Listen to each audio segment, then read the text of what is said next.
All right, so get ready, because today we are diving into some seriously fascinating territory, the Book of the Law of the Lord.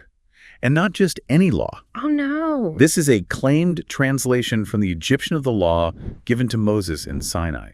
Now, you don't see that every day. Right. Right off the bat, this book is making some bold claims. It really is. It's like they're saying, forget what you know about Moses and the Ten Commandments. We've got the real deal straight from the Egyptian source. Exactly. And just look at this cover. A very dramatic Moses receiving those glowing tablets with the inscription, printed by command of the king at the royal press. Wow. I mean, talk about confidence of like having God as your publisher. Of course. But it makes you wonder, what's the story behind this whole royal endorsement? Well, that's where things get really interesting. This book you see is a reprint of an 1856 edition published by James Strang. Now, Strang wasn't just some random guy with a printing press. Right. He was a key figure in the Latter-day Saint movement, leading a branch known as the Strangites. Ah. So this book isn't just some historical curiosity, it's tied to a whole religious movement. And speaking of historical intrigue, there's this whole section called Testimony, signed by 7 people claiming they actually saw and handled the ancient plates this translation is based on. It's like something out of an Indiana Jones movie. I was just going to say. But with less face melting and more religious conviction. Yeah, it's clear they're going for a sense of authenticity right from the start. Yeah. These 7 witnesses are presented as these credible figures who can vouch for the existence of these plates described as metal, and get this predating the Babylonian captivity. So older than the Dead Sea Scrolls old. Wow. Yeah. They're really upping the ante on the whole ancient wisdom front. But why go through all this trouble to make these claims? What were they trying to achieve? Well, it likely ties into Strang's brighter claims of authority within the Latter-day Saint movement. After Joseph Smith's death, there was this power vacuum, and Strang saw himself as the rightful successor. This book, a direct revelation from God in this ancient language, would be a powerful tool to legitimize his position. It's a brilliant move, really. Yeah. But let's get into the nitty-gritty, the text itself. Even the table of contents is intriguing. Chapters on blessing of infants, calling of a king, confirmation for the dead. This isn't your grandma's Bible study group material. And that's precisely why it's so fascinating, especially for anyone interested in religious history or alternative theological takes. It's a goldmine of unique interpretations. For example, they launch into this whole commentary on the Ten Commandments, and right off the bat, they take aim at idolatry, specifically calling out Roman Catholicism for their use of images and pictures in churches. You know, for a book claiming to be a direct translation from ancient times, they sure have a way of slipping in some very pointed critiques of their contemporaries. It's like they're saying, we're going back to basics, folks, and someone's got to call out the stray sheep.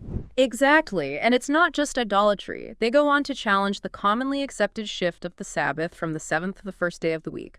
According to them, it's an innovation forced on Christianity by Emperor Constantine to appease pagans, a far cry from God's perpetual covenant for a 7th-day Sabbath as laid out in Exodus. Talk about sticking it to the man, or in this case, the emperor. They're really digging their heels in on this point, aren't they? It really highlights just how important this strict adherence to their interpretation of God's law is to their whole belief system. Absolutely.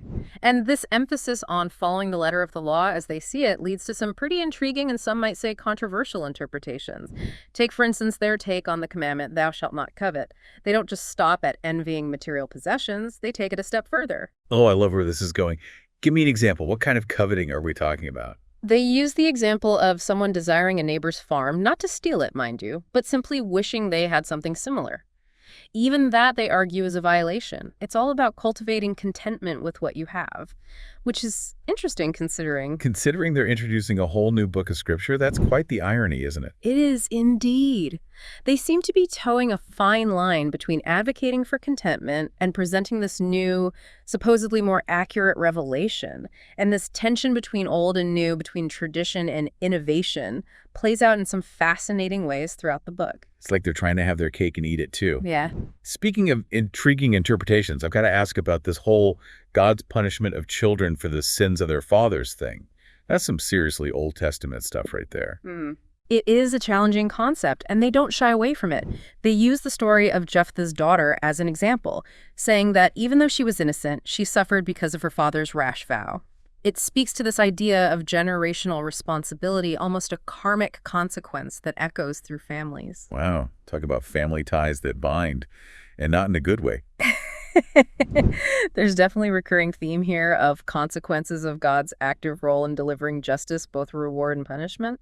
Absolutely. And this brings us to one of the most striking aspects of the Book of the Law. It's incredibly vivid and, dare I say, physical portrayal of God. It's not just your typical God is love, light, and a universal spirit kind of vibe, is it? This is a God who gets things done, who makes his presence known quite literally in the world. They're going for a very literal, almost anthropomorphic depiction. Right. This isn't a God you just think about. This is a God you can practically hear, feel, maybe even smell. Okay. Maybe not smell. But I appreciate the imagery and this emphasis on God's physicality, his active role. It plays into this whole other aspect of the book that fascinates me. Their detailed blueprint for a theocratic society. It's like they took their divine inspiration and went full-on city planner with it. They really did think of everything, didn't they? It goes way beyond just general ideas about a society based on God's law. They lay out specific roles, hierarchies, procedures. It's surprisingly comprehensive. Let's talk about the big cheese himself, the king. They're very particular about how he's chosen not just any old election process for these folks. Oh, absolutely not. This is about divine right, folks. It has to be through revelation, either directly from God or a designated angel. Forget campaigning, think more along the lines of prophetic visions and burning bushes. And not just anyone can be the divinely appointed CEO of this godly corporation. Lineage is important, right? Big time. The Book of the Law insists the king must be a descendant of the house of David, establishing a direct connection back to the Old Testament and the lineage of King David himself. Talk about building your case on a solid foundation, or should I say a very important family tree. It's like they're saying, we're not messing around here. This is legit Old Testament level stuff. But being king isn't all about bloodlines and fancy titles. What are the job requirements for God's chosen ruler, according to the book? Well, first and foremost, he's got to be a righteous dude, upholding justice and defending the weak, classic good king material. But he's also responsible for the spiritual side of things, leading the people in worship and ensuring they're all on board with God's law. So a holy CEO, if you will, leading the charge in both the boardroom and the temple. But let's be real, there's always more to leadership than meets the eye. But on a serious note, this attention to detail is fascinating. It's like they envisioned every aspect of this theocratic society. What does that tell us about how they saw this whole system? It speaks to the seriousness with which they approached this concept. This wasn't just some abstract ideal to them. It was a tangible reality, something they truly believed could be built. And it wasn't a one-man show either. We've got viceroys, councils, courts, a whole network of governance to unpack. It's giving bureaucratic organizational chart, but make it holy. Right. They weren't messing around with this whole kingdom of God on earth thing. Take the viceroys, for example. They're like regional managers appointed by the king to govern different areas. But their power is strictly delegated. They're there to implement the king's commands, which of course are based on God's law. It's like a divine franchise system, ensuring brand consistency across all regions. But even with a strong leader in regional management, you need good advisors. Cue the King's Council, right? Exactly. And these aren't just yes men. They're supposed to be the wisest folks around, well-versed in the law of the Lord, and deeply committed to advising the king, honestly, even if it means disagreeing with him. The book even stresses they should keep nothing back. Wow. I can only imagine the debates that must have happened in those council meetings. But even with wise counsel, you need a system to handle those inevitable disagreements and rule-breaking situations. Enter the courts. They thought of that too. We're talking courts in every city, judges appointed to settle disputes and ensure everything runs smoothly according to, you guessed it, God's law. And because why stop at the legal system? The Book of the Law goes a step further and outlines their ideal education system. Oh yeah, they were all about raising up the next generation of God-fearing, law-abiding citizens. We're talking mandatory schooling in every town focused on, you guessed it, teaching the law of the Lord. It wasn't just about rote memorization either. They wanted kids to understand the principles behind the law so they could apply them in their own lives. It's like Sunday school meets civics class all rolled into one. And of course, no theocratic society would be complete without a well-defined religious hierarchy. Naturally. We've got high priests, elders, even deacons, a whole system of religious offices, each with their own specific roles and responsibilities, all orchestrated to ensure the smooth running of this godly society. It's remarkable how much detail they go into. Like, they had every aspect of the society planned out in their minds. It really does make you wonder, did Strang and his followers actually try to put this into practice? They did try to make their vision a reality. They founded a settlement on Beaver Island in Lake Michigan, aiming to live according to the Book of the Law. They even instituted their own currency and practiced polygamy, which, as you can imagine, caused quite a stir. Polygamy tends to do that, historically speaking. But it sounds like they were serious about creating this new society, living by these different rules. What ultimately happened to their experiment? Did they achieve their goal of a theocratic utopia? Well, like many utopian visions, reality has a way of throwing curveballs. Their community faced opposition both from within and from outsiders who weren't too keen on their unconventional practices. Tragically, Strang was assassinated in 1856, and the community eventually dissolved. A rather abrupt end to such a meticulously planned societal structure. It's a reminder that even with the best intentions and divinely inspired blueprints, building a new world is rarely straightforward. Absolutely. But the legacy of their attempt and of the Book of the Law itself is fascinating. It gives us a glimpse into the power of belief, the human desire to create a better world, and the challenges that arise when those desires clash with the realities of human nature and the complexities of the world. It's like a microcosm of history itself. Big dreams, bold experiments, and the messy, often tragic reality of trying to build something new. But even though their community ultimately failed, the Book of the Law continues to intrigue people, doesn't it? I mean, here we are over 150 years later, still dissecting its pages, still captivated by its vision. I think that's what makes it so compelling. It's this strange blend of familial religious concepts and utterly unique interpretations wrapped in this air of mystery and intrigue. This claim of an Egyptian origin, of a connection to some lost ancient wisdom, it adds a layer that I think really sparks people's imaginations. Speaking of sparking imaginations, there's one more element we haven't touched on yet. The book's take on language itself. They don't just see it as a tool for communication. They see it as something much deeper, something almost mystical. It's like they see language as almost woven into the fabric of creation itself. Not just something humans invented to, gossip about the neighbors or complain about the weather. Exactly. They argue that language was a gift from God given to humanity as this reflection of the divine order of the universe. They even draw this comparison between human language and the sounds animals make. Interesting. Suggesting that each species has its own inborn way of communicating just as we do. So it's like they're saying our ability to communicate, to express complex thoughts and ideas, is not just some random evolutionary quirk. It's a fundamental part of who we are as beings created in God's image. Precisely.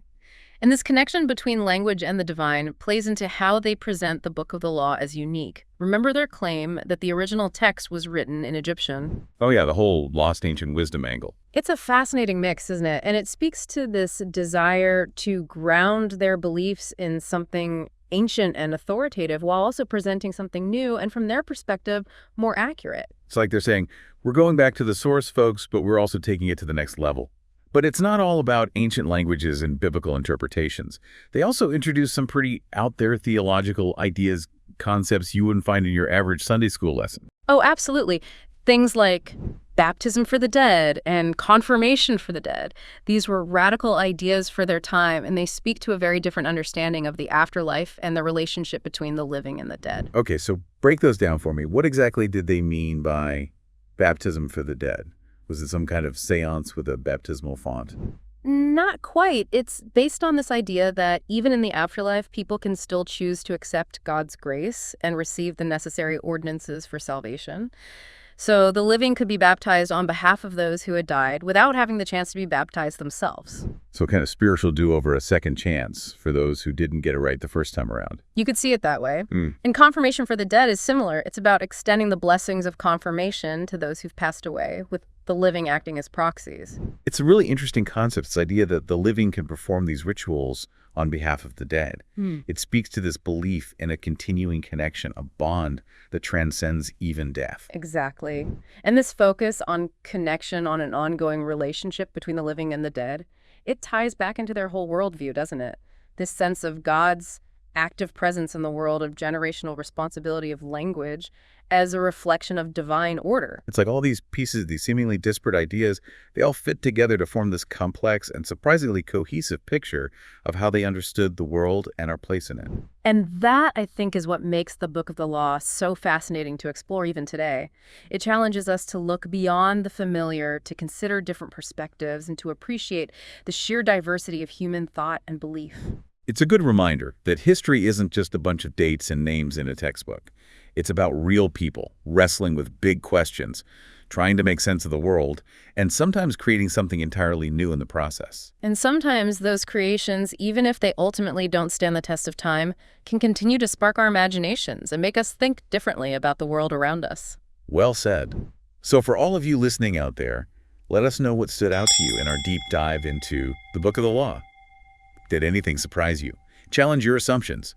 We'd love to hear your thoughts, because the best conversations are often the ones that continue long after the episode ends.